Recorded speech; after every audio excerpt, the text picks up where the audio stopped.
these methods and techniques where law enforcement is used to exploit vulnerable, elderly, and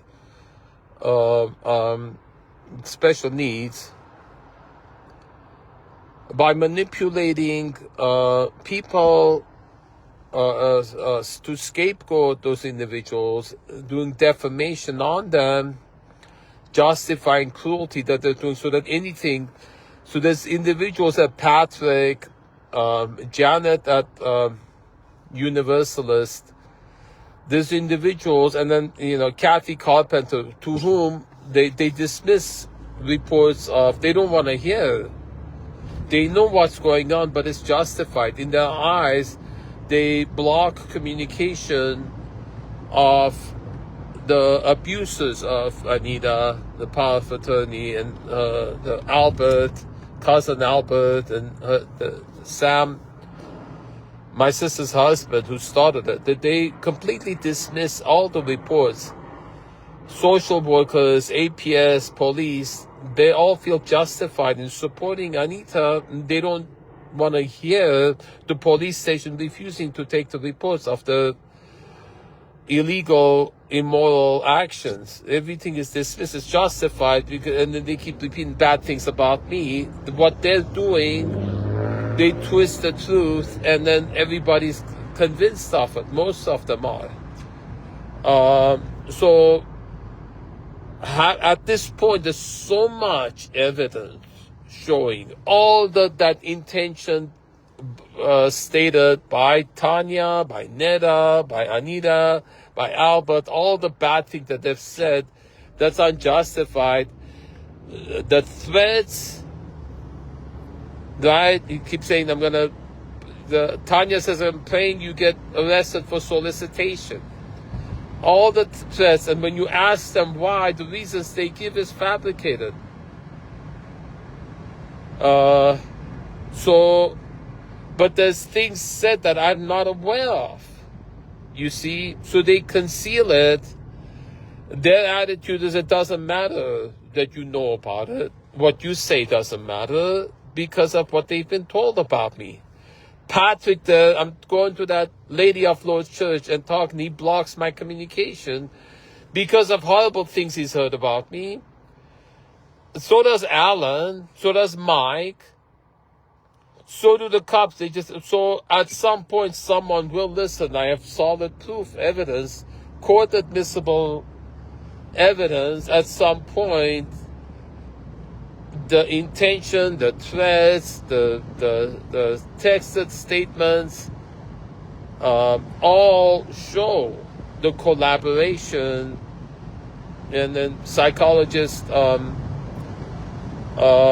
documents the psychologist that has intervened and advocated for me, and shows they can't say the psychologist is paranoid, right? They organize together, target, and say you're crazy for thinking everyone's against you. Tanya, Neda, Alan, they all organize together their strategies. The conversations show it, the text show it, their own statements show it, their own confessions show it. They're collaborating together to their attacks on me, and they're saying he's crazy for thinking, in order to dismiss the reports of what they're doing, in order to take my mom's life savings. Using that condition she has, exploiting it, encouraging it, preventing the solutions for it. He took my mom away when she's sounding that people look at that video of her getting in that ambulance being taken away. Why is she taken away? She's not yelling. She seems perfectly healthy. She's walking. She's not saying anything threatening. She's just saying the neighbors. The only problem is her calling 911. She's encouraged to do that. The cops say they don't mind answering those calls because they get paid to do so. It can very easily be prevented. Have our own operator answer it, or they themselves can ascertain when she's saying the same thing about the neighbors. They shouldn't answer that and then use that as an excuse to take her freedom away, take her capacity away. Right? And they don't want us moving. When I want to move, they threaten to say, if you move or if you force medication on her, we'll call 911.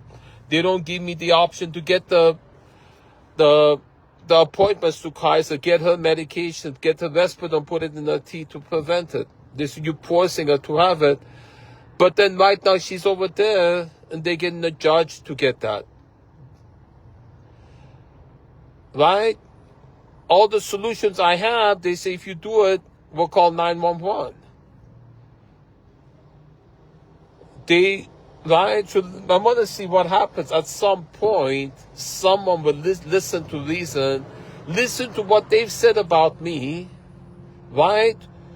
Because that method of dismissing my reports about what they're doing and then acknowledging their reports that I don't get to hear, that dynamic at some point, will have to be this one step, getting a court order to show their spending of the money, for one, getting a hold of the trust. You have to go step by step with this case. And then, once the law acknowledges what's going on, every one little minuscule part of it, that at least, the first step, the most obvious one, Tanya can put me in jail. And all the threats she made, all the threats her brother made, the collaboration with Anita, Netta, and everything she says, I'm praying that you get arrested for solicitation. So that they should take that, consider, you should look at the whole picture and stop saying we're only here for today. Right? At some point, someone will look at it and say, yeah, this put a stop to this, and how much of this goes on. Every time police find an individual, an elderly, who's vulnerable, they get a proxy agent, a squatter, or a greedy family member, or a caregiver, somebody, and use that to exploit that person, to take their property, their life savings. How much of this goes on? I want this story to get on the news and then find all those people to whom this has been done to. Look at all the previous address. It was Justin Taylor State. Look at all the people. Look at Tanya's daughter, the Instagram. What she was Tanya's was part of ritual sacrifice, babies in caskets. She was put in that casket. She watched babies being. And then what her daughter does, it didn't skip a generation. That's what the family does. And they point at me, they say, you're watching porn. You understand? They attacking me so you don't see what they're doing. And Anita manipulated Tanya to get me arrested. So you have to look at this. You don't believe me? Look at it. Look at that Instagram, her daughter's Instagram. Look at what the brother did. Look into the murder of their dad.